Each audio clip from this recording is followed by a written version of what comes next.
we were prepared to tell you a story that stretches the human mind beyond our known reality, one that spans multiple galaxies, where creatures thought to exist only in fantasy actually live and breathe, along with creatures even too strange to be imagined altogether, where life forms communicate by thought alone and achieve interplanetary travel simply with the power of their minds. The secrets of the universe and the meaning of life itself were all going to be revealed.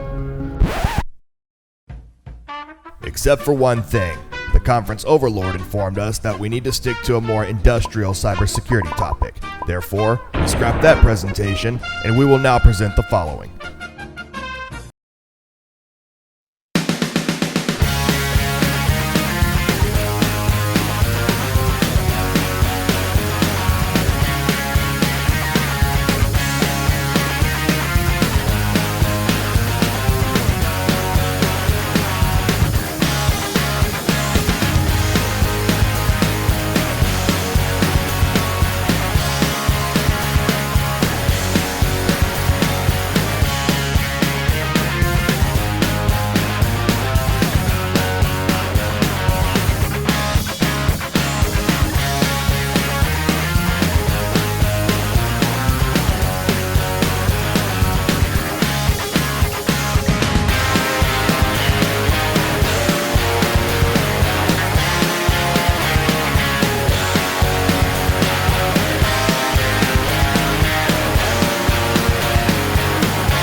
It all started in the late 1960s. It was a time of change, youthful expression, and protesting the establishment.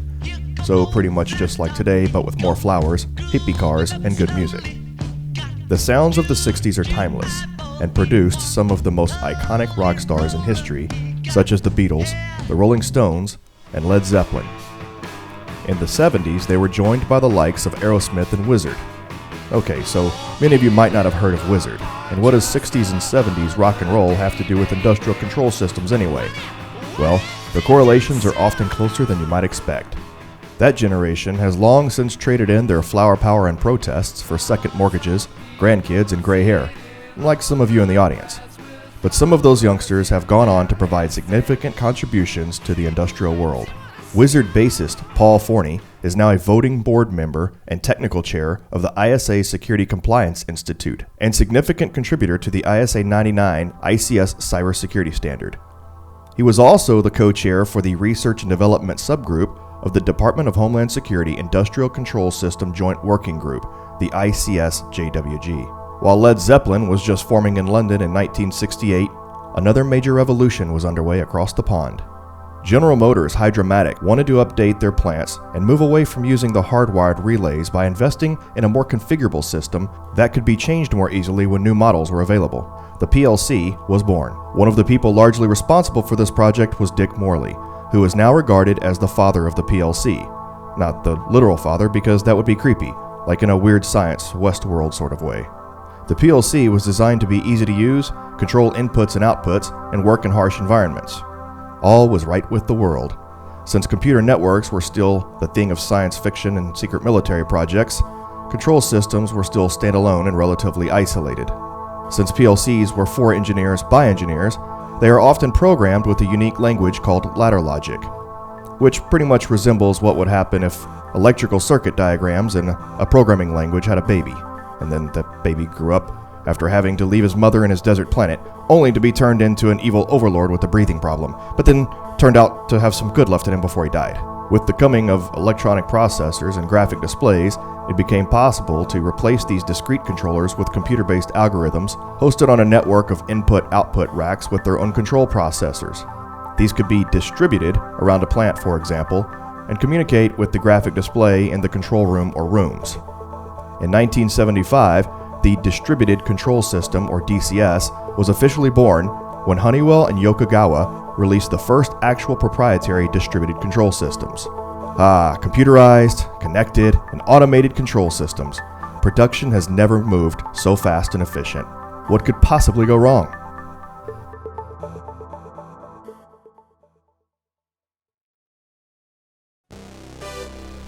The 1980s. The world was changing. Again. Though looking back, the 80s seemed more like a failed experiment in alternate reality travel, to the likes of which even Quinn Mallory wouldn't have expected. While big hair, parachute pants, and Jane Fonda leg warmers were screwing up the space-time continuum, computer technological achievement was actually moving faster than ever. We went from Pong to Super Mario Brothers, gigantic mainframes to personal computers, and serial connectivity to Ethernet. But with the pseudo-standardization of Ethernet and TCP/IP, along with the rise of the personal computer, or of course the PC, the way industrial systems communicated were about to change. Unix and its companion networking technology TCP/IP were developed for openness, which was precisely the issue the process industries were looking to resolve. As a result, suppliers also began to adopt Ethernet-based networks with their own proprietary protocol layers. The first DCS supplier to adopt Unix and Ethernet networking technologies was Foxborough in 1987. Plant-wide historians also emerged to capitalize on this newly extended reach of automation systems. One industrial application software company, originally founded in 1980, was able to capitalize on this opportunity and see significant success even through to today. The company is OSI Soft, famous for their Pi system. Obviously, with more advanced computer systems and increased connectivity comes an increased threat from hackers. Although the concept of computer hacking began to show up in movies and books throughout the 80s, these early systems, PLCs, and protocols were not designed with any security in mind. Nothing industrial really was. What would be the point in that? After all, the systems were reasonably isolated and it would require special knowledge to actually hack them, right? The hardware was strange, the programming language was strange. Security by obscurity.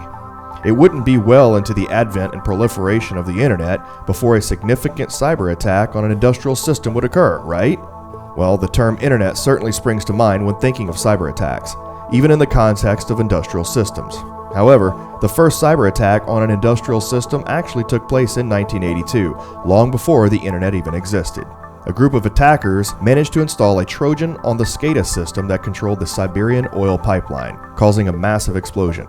The attack was orchestrated by the CIA, though it wasn't revealed until 2004 when Thomas C. Reed, ex-Secretary of the U.S. Department of Defense and advisor to Ronald Reagan, published the book At the Abyss, An Insider's History of the Cold War. 1988, Morris Worm, blah blah blah. Look, if you don't know this one by now, Google it. Moving on. Speaking of 1988, one of the first reported cases of plant floor hacking occurred that year on an Allen Bradley Digital Highway, or DH Plus, network at a Canadian pulp and paper manufacturer. An angry worker used the system to modify a different department's PLC 5. The individual changed the password to something obscene, blocking all maintenance access to the system. It was believed that the employee found the original password on a post-it note. Loss of staff time and production, and a brief shutdown occurred while resetting the password and reloading the PLC's program. As the 80s came to a close, things were shaping up for the dawn of yet another new era.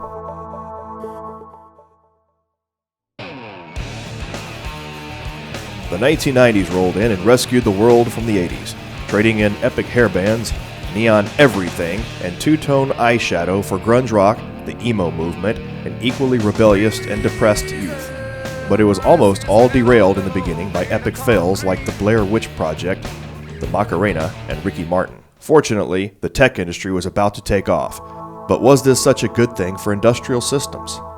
By 1995, the internet was fully commercialized and modems were blazing at speeds of up to 33.6 bps and would eventually reach a lightning 56K by the end of the decade. This influenced the security and attack surface of industrial systems in a couple of ways. With the increase in technology, vendors and operators began using these new systems in the field and in the office for increased remote access and convenience. The downside is that hackers had access to the same technology, and war dialing made finding these remote industrial systems relatively trivial to find. As the 90s enjoyed an exponential increase in the volume of computer systems and applications being produced, helped largely in part by the computer gaming industry, Industrial systems began using more of these commercial off-the-shelf products, commonly referred to as COTS, and yes, sometimes even the games. This inevitably increases the exposure and attack surface to industrial systems. Another side effect of increased production, variety, and availability of computer systems and applications is an increase in the number of potential adversaries.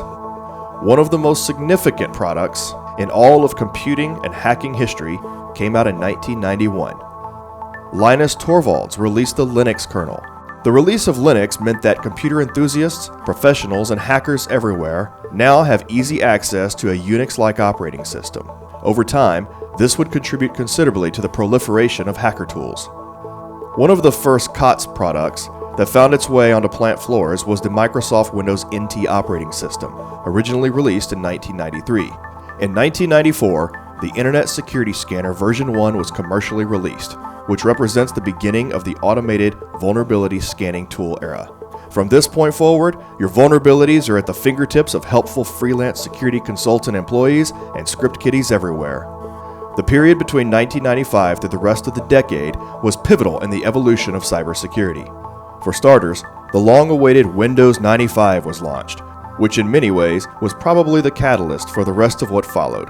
Windows 95 brought with it a whole cast of new vulnerabilities, and subsequently, viruses.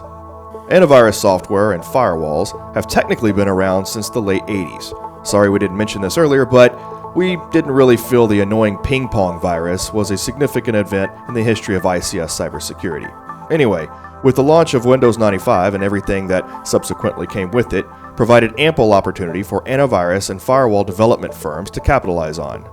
In a way, you could say this was the beginning of a legitimate cybersecurity industry. Thanks, Microsoft. Of course, back then we used terms like IT security, information assurance. So what does all of this have to do with industrial systems? Well, Windows 95 provided yet another crappy vulnerable operating system to integrate into industrial systems and stay unpatched for years. At least firewalls will be ignored for the next couple of decades. Oh, and that whole unpatched thing? That will provide material for nice constructive debates for at least the next couple of decades. In 1997, Nmap was published for the first time in an article of Frac magazine. It's safe for industrial environments, I swear. And in 1998, this guy named Dale Peterson founded Digital Bond. Yep, it's been around that long. Although hacking portrayed in movies and pop culture has had no direct impact on industrial systems, it would be naive to think that hacker cult classics didn't provide at least a smidge of influence in some form or fashion on that hacker currently sitting on your SCADA network. War games technically started it all in 1988, but the 90s provided us with a few great timeless classics like Sneakers in 1992, Hackers in 1995, and The Matrix in 1999. You're here, so you clearly took the red pill. The next publicly documented cyber-related incident occurred in 1992, some 4 years after the Canadian pulp and paper manufacturer Allen Bradley DH Plus incident. A worker at the Chevron Oil Company was fired, having hacked the computers in the company's New York and San Jose offices that were responsible for the warning systems and reconfigure them to crash when the system was started up. This sabotage wasn't discovered until a toxic substance was leaked in Richmond, California, and the system failed to generate the corresponding warning, placing thousands of lives at risk for the 10 hours that the system was down. In 1995, a security consultant was scanning a food and beverage company's business and process networks for vulnerabilities. Probe packets containing deliberately malformed packets entered the Ethernet-based process control network and caused all PLCs to hard fault. The loss of production was estimated to be over $1 million. In 1999, a hacker foiled the security systems of Gazprom, the Russian energy giant. With some inside help, used a Trojan to take control of the SCADA system that controlled the gas flow in the Siberian oil pipeline. Fortunately, there were no serious consequences, and normal service was restored shortly. Right at the turn of the century was one of the most significant cyber-related events to impact industrial systems cybersecurity. No, not the Y2K scare. The Modbus TCP specification was released. Man in the middle would soon come to mean more than something you've seen in a porno.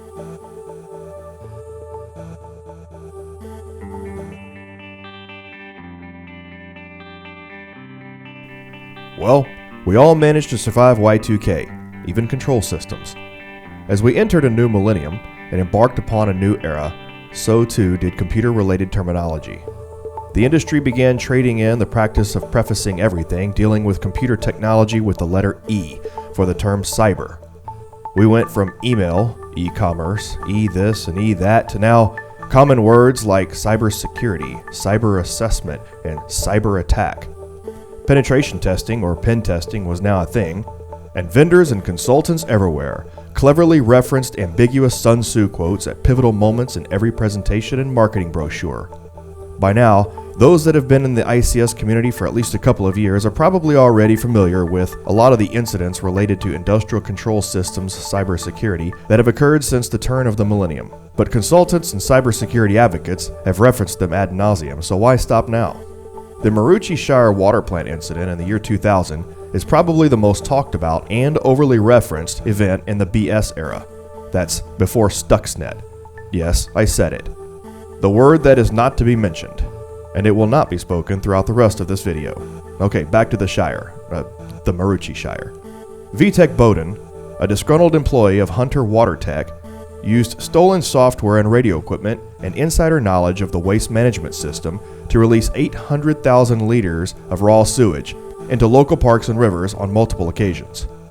The year 2000 could also be considered the beginning of what would become the ICS security community, or for those of you that prefer, ICS cyber security community. Around August of that year, the BCIT Critical Infrastructure Security Center, for you non-Canadian speakers that's Center, began carving the path for SCADA security research and development, led by Eric Byers. Because back then, the industrial buzzword was SCADA, regardless of what industrial system or equipment you were talking about, and would remain that way for years to come. Eric Byers is one of the original pioneers of ICS cybersecurity research, along with other early BS-era pioneers like Jonathan Pollet, Brian Singer, Mark Fabro, Bob Radvanovsky, Jake Brodsky, Joe Weiss, and Del Peterson. After the tragic events of 9/11 in 2001, the United States Department of Homeland Security was formed. The Cyber Division, US CERT, was then formed in 2003, followed by the Control Systems Security Program, or CSSP, in 2007, which would later be renamed to what we now know as ICS CERT. Idaho National Laboratory would be given a new directive, Control Systems Cybersecurity. DHS would also establish the Process Control Systems Forum, or the PCSF, which would later become the Industrial Control Systems Joint Working Group, ICSJWG, in 2009. The era of ICS cybersecurity conferences begins, and so does the era of industrial cybersecurity standards. In the spring of 2001, the Process Control Security Requirements Forum was formed. This little-known group would eventually grow to over 1,000 members and develop NIST SP 882, originally titled Guide to SCADA and ICS Security, but not until 2005. In 2002, the ISA 99 committee was born, and the slow and painful process of developing an industrial security standard begins. And it's still pretty much just as slow and painful today. The U.S. Department of Energy also released 21 steps to improve cybersecurity and SCADA systems, because that's all you need, these 21 simple steps. You can also teach yourself to program in 21 days and lose weight. In December 2002, the Venezuelan oil company PDVSA was hit by an attack that reduced production from 3 million barrels a day to 370,000. The attack involved the hacking of several of the company's computers and took place while company staff were on strike, suggesting it may have been carried out by employees. Virus writers were also getting more creative, leaving us gems like the I Love You virus and Anna Kournikova, and we began to see the evolution of the worm with Code Red and Nimda. However, these threats were geared more towards traditional enterprise IT and consumers. They posed a very minimal threat to industrial operations. Industrial systems just aren't affected by the viruses and worms that plague traditional IT systems. They're too proprietary and require specialized knowledge, right? In 2003, the SQL Slammer and Blaster worms proved that theory wrong. Obscurity, as it turns out, was not necessarily a good defense against computer worms and viruses after all. Slammer exploited a vulnerability found in SQL systems, and Blaster exploited a vulnerability found in systems that use Microsoft DCOM. It just so happens that some industrial systems use these technologies. In fact, DCOM will be causing problems in industrial systems for quite some time after this. Thanks, Microsoft. In fact, 2003 was quite a year for industrial cyber-related incidents. So, 2003 was a wake-up call for industrial operators, right? And from this point forward, everyone would be taking industrial cybersecurity seriously. No, they wouldn't be. At least one company was beginning to pay attention to the industrial control systems cybersecurity market. In June of 2003, a company called Verano announced the release of their flagship product, Industrial Defender, which was marketed as the first real-time security suite for industrial operations. Verano would eventually change its name to Industrial Defender and get acquired by Lockheed Martin in 2014. ICS security pioneer Jonathan Pollet would eventually leave Industrial Defender and found Red Tiger Security, which is currently still one of the most well-known ICS penetration testing firms in the industry. Also in 2004, the Linking the Oil and Gas Industry to Improve Cybersecurity program, or LOGIC, was formed. LOGIC was a joint effort between DHS and major operators in an effort to improve security in the oil and natural gas sector. By this time, SANS was well established and respected as an information security educational institution in the traditional IT community. In 2005, they decided to try their hand in the ICS security market, and the first annual SANS SCADA Security Summit was held. The Industrial Security Standards machine was getting busy as well. NERC CIP was released in 2005, finally followed by the official release of NIST SP 882 in 2006. Prior to now, there weren't too many ICS-specific cybersecurity products competing with Industrial Defender. That is until Eric Byers founded Tofino, named after its product, the Tofino Firewall. Tofino was later acquired by Belden in 2011. Another fledgling ICS cybersecurity company also came out in 2006, WorldTech, founded by Dr. Nate Kube and Tyler Williams. Behold, Achilles! WorldTech would later be acquired by GE in 2014. Black Hat Federal 2016, David Maynor presented SCADA Security and Terrorism, We're Not Crying Wolf. This would be the first of many to come. Advanced Persistent Threat. Boy, that sounds scary. I hope that one doesn't catch on and get overused in the years to come. 2007 kicked off with the first annual S4. And S4 wasn't the only new ICS security conference founded this year. Joe Weiss hosted his first annual ICS cybersecurity conference, known by many in the ICS community as WeissCon. ISA 99 also finally released the first ISA security standard, ANSI ISA 99. Hey, it only took 4 years. In September, CNN released a video on cable television of a staged cyber attack on an industrial generator. The project, rumored to be released accidentally on purpose, was called Aurora. On the products front, a startup called Waterfall introduced the world to the Unidirectional Gateway, or Data Diode, or whatever we're not calling it now. And ISA Secure was formed by the IEC and began offering certification for ICS devices and systems. The next couple of years represent a pretty big turning point in the world of ICS cybersecurity, and the BS was about to end. The BS era, that is. In 2008, Dale Peterson's Digital Bond was awarded a research grant from the U.S. Department of Energy. The result was Bandolier. A few months later, and completely unrelated, vulnerability researcher Kevin Finisterre publicly released an exploit for the Cytec SCADA system.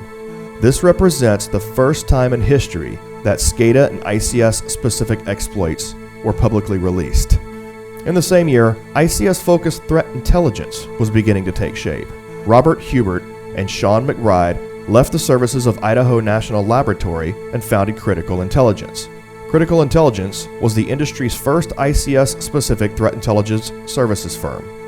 The firm would later be acquired by Eyesight Partners in 2015, and then 1 year later in 2016, Eyesight Partners was acquired by FireEye. Eric Byers and Mark Fabro of Lofty Perch began collaboration on a project to develop the Repository of Industrial Security Incidents, or RISI, with the goal of making RISI available to the entire industrial automation community, and it currently is. It was now an unspoken rule that Sun Tzu's "Know Your Enemy" quote must be used in all cybersecurity marketing and presentations. One of the first major and controversial ICS cybersecurity incidents was the BTC pipeline explosion. Initial reports surfaced in 2009 that a nation-state-sponsored cyber actor was responsible for pipeline disruptions and an explosion in 2008. Since this was at a time when tensions between Russia and Georgia were building towards armed conflict, speculation was rampant. There was an actual pipeline explosion, but the details of an actual cyber attack as the cause remained speculative and doubtful. In 2009, the Shodan search engine was released. Rob Radvanovsky and Jake Brodsky would later create Project Shine, which used Shodan to expose more than 1 million internet-connected SCADA and ICS systems. In 2010, another iconic ICS security website was launched, SCADA Hacker. The popular free penetration testing framework Metasploit also began including SCADA exploits within its payload library in 2010. And the FUD flew. Script kiddies now had the ability to blow up your plant with the click of a button, because that's the way it works. And finally, it happened. The BS era came to an end. In 2010, we witnessed one of the most infamous and notorious cases of cyber attacks on critical infrastructure in history. No, I won't say the name, but I'm not responsible for what post-production puts on the screen. The details of this attack have been reported on ad nauseum, so we'll spare you the details here. But whether it just provided fodder for the FUD engine, or actually brought awareness to a legitimate cybersecurity threat to ICS, the aftermath has certainly been polarized. Some people in the community are sick of hearing the name uttered. Some claim it's the smoking gun in the cybersecurity threat debate, and others use it to claim only a well-resourced nation-state is capable of carrying out a cyber attack with a significant impact. One thing it did do for sure, though, was show that some well-dressed cybersecurity consultants do know what they're talking about. In 2011, researcher Luigi Arima publicly released proof-of-concept code for 34 SCADA vulnerabilities. As expected, the industrial community was appalled. And then, vulnerability researcher Dylan Beresford initially gained recognition in the ICS cybersecurity community. During Black Hat of 2011, Dylan covered his newly discovered Siemens Symatic S7-1200 PLC vulnerabilities and also demonstrated how an attacker could impersonate the Siemens Step 7 PLC communication protocol using some Profinet foo over ISO TSAP and take control. Not to be outdone, security research company Glegg offers the SCADA Plus Pack, exploits for purchase for the Canvas penetration testing platform. The pack also claims to contain 0 days, or O days for you elite hackers. In 2012, the world's largest oil company, Saudi Aramco, became the victim of a targeted attack on its headquarters. At one point, the attackers managed to delete the contents of all computers while the screen displayed a burning American flag. A group calling itself the Cutting Sword of Justice claimed responsibility for the attack.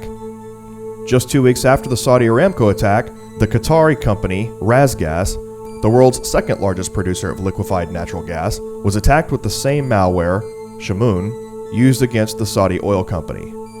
For several days, both of the company's internal network and its website were inoperative.